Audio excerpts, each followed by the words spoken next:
Hey guys and gals, what is going on? And welcome to the second episode of Alternatively 2014. And yes, everyone, it's good to be back again today for the second of these reviews.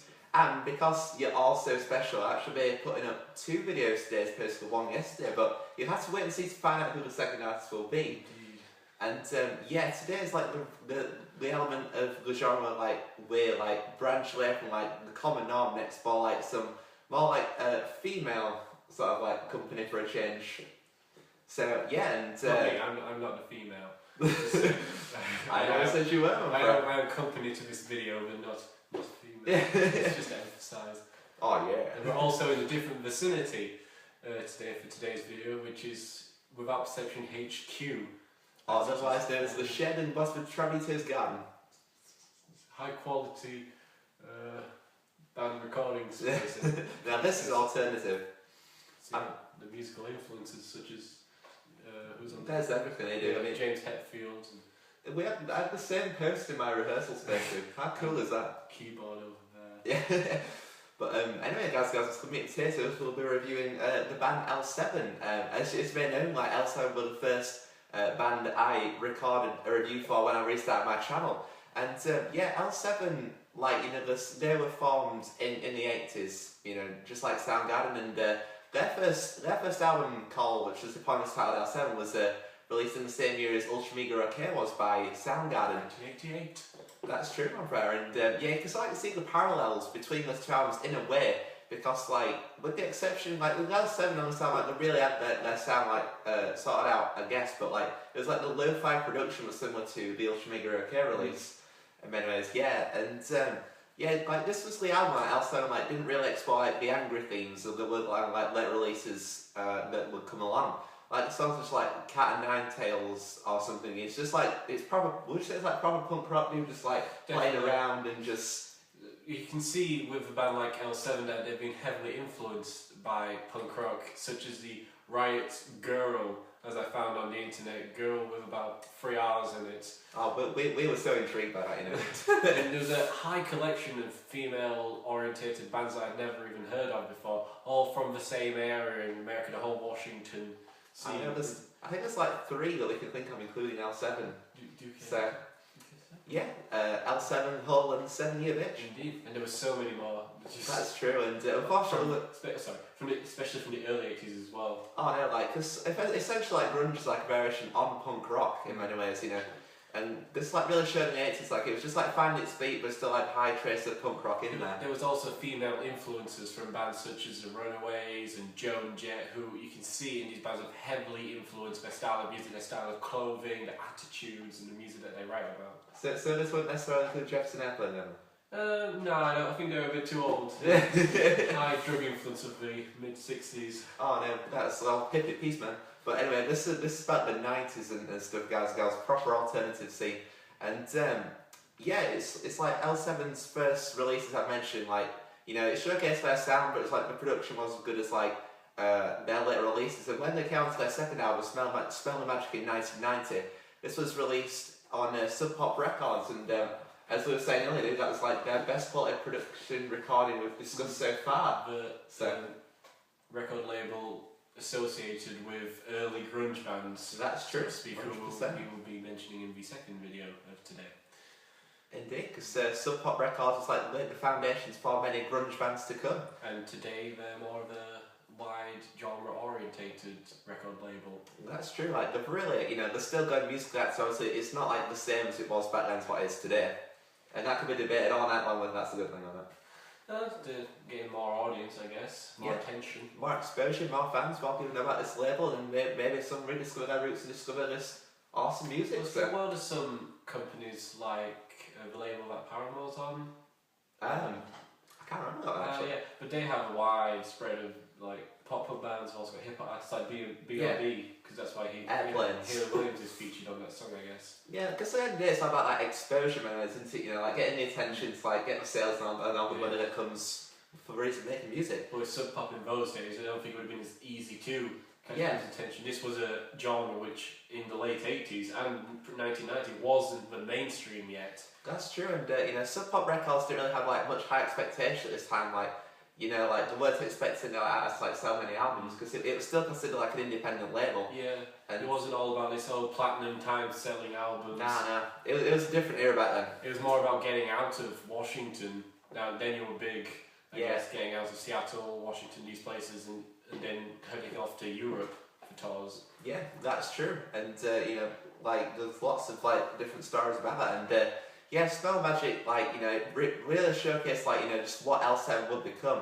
Like, you know, and then 2 years later they released the album which I reviewed before, which is called Bricks Are Heavy, and this really, like, you know, proved L7, you know, like, were big players, you know. Like, you know, like, the sort of, like, fast, punky influence their early material, like, the fast songs was retained. Short, fast songs, crunching power chord riffs, heavily sort punk. This is where L7 get into their prime with tracks as Pretend We're Dead. Pretend We're Dead, which is like the biggest song from this album, obviously the one which we've heard on Grand Theft Auto in the past. Featured on Radio X, as I mentioned yesterday. It did. That radio station really does a lot for our musical development. It's a shame none of the further games really retained that from. I mean, San Andreas is debatable whether it's the best game because people say it's not, but the radio station. The radio station was killer on that, you know. Like all different genres, like it's something like the best of all genres, I suppose. See, Saints Row 3's got Deftones, so. Yeah, Grand Theft Auto's got Heaven and Hell by Black Sabbath. Well, okay. When you get GTA 5, it's like garbage, but anyway. I haven't properly listened to this. We're like digressing here. But yeah, like, it's the same with like Bad Motor thing this album is, and there's more than just like one good song on the album. I mean, you got songs just like Diet Pill, for instance, which I believe I recorded a guitar cover of, and you know, One More Thing, and as well as, you know, like Monster, and you know, like the thing is, like, there's not much like the thing with L7 is like there's not much like diversity in terms of like in the 90s. It's like Soundgarden, you know, their songs mainly like retain like the punk edge. Yeah. Like, well, female punk, like I say, inspired by the Runaways. Yeah, and like, but all like the fuzz and like just like the general vibe of grunge is like really prevalent on their 90s work. Very rebellious. Indeed. Such as the 1992 video from a show called The Word, which we were watching prior to this recording. Which I found out that the lead singer, whose name is escaping me, Denita Sparks. During the end of playing Pretend We're Dead, this was a show that was after 9 o'clock on BBC television, so it was more lenient on what to show, and she starts stripping pretty much nearing the end of the song, not just trousers but underwear as well, and the camera pans around, you can see her bare buttocks. I'm not surprised. During the end, as she's walking off the screen behind her flying the guitar, you can also see genitals as well, and the host, it pans over to the host and he's just saying it's going to be one of those shows, and so I guess L7 suited the bill quite well. It did it. It's like, you know, the like whole, like, as you were saying, like punk attitude, you know, it really like summed it up in a way. Punk just didn't die then. Nah, it didn't, you know, like the grunge attitude is this, like, we'll do what we want and, you know, nothing's going to stop us regardless, so. Yeah, and it was really, like, you know, it was going to be really hard for like the band's like top Bricks Heavy, you know, it's just got this like classic status. It's been like reviewed by like both like fans and critics alike. And yeah, when they released the album after this called Hungry for Stink in 1994, you know, it's sort of like some grunge up to Teaks. The start was obviously a lot darker. Would you agree, my friend? Definitely a lot darker. Bricks Are Heavy. Especially with the album artwork as well. It seems to have like a sociopathic guy with a long blade and a rabbit mask. I'll just show it to the camera. It might be something like a video game called Manhunt or something. You can see the camera on there. You've just been inundated by a mad rabbit mask wearing murderer. How do you feel? Well, he's hungry for stink. Like the parallels. There's some animal references on this too. But yeah, the songs on this, and the whole artwork's falling out, but anyway, like, you know, like the songs on this album is just like, you know, Andre, which, you know, really opened out with the band. Like, you know, it continued like the main like flow from Bricks Are Heavy. But from Bricks Are Heavy, the fast punky songs are now taking a turn. They are, yeah. To increase their discography. They're becoming more like diverse, you know, like they're trying to like expand their horizons, obviously like make them more better musicians, I suppose. You know. Well, 1994 is penultimate year in grunge. It was really, you know, an iconic year. Like everything at the beginning of 94, everything's just big, everything's mainstream now. It is. It's like 1994. We see just like the rise and fall of grunge, like also big 1 year, I suppose. Yes, yeah. Yeah, I mean, like, I wouldn't say like on Hungry for Stink, like the songs that really like, you know, hit you with that like immediacy of Bricks Are Heavy. But the songs like like Good Bomb, I suppose, track 4, or Stuck Here Again, track 7, and it just like L7 like trying to like continue like the foundations that they've laid with their previous material, so to speak, and basically like their whole career, like from the point that we're like looking at from in this like series, it's basically like revolved around like punk oriented riffs, but with like that grunge vibe, and just showing that like females can have like an impact in the genre too. Also from Hull, Absolutely. as well, who we say were influenced from Disney, had a major impact. I mean, they weren't a full female group, but for line like one song, Call Me Love. That's true. I guess they were noticed in the early 90s, probably more of Kurt Cobain, but their fame pretty much came in 1998 with Celebrity Skin. Indeed, which is contains obviously the title track Celebrity Skin, which was a big play. But at that time, dude, it's like post-grunge, wasn't it? That was on the rise. Ska was in the time, because Gwen Stefani was getting big then with No Doubt. No Doubt was good. I enjoyed So that's not good. that could be debated all night long.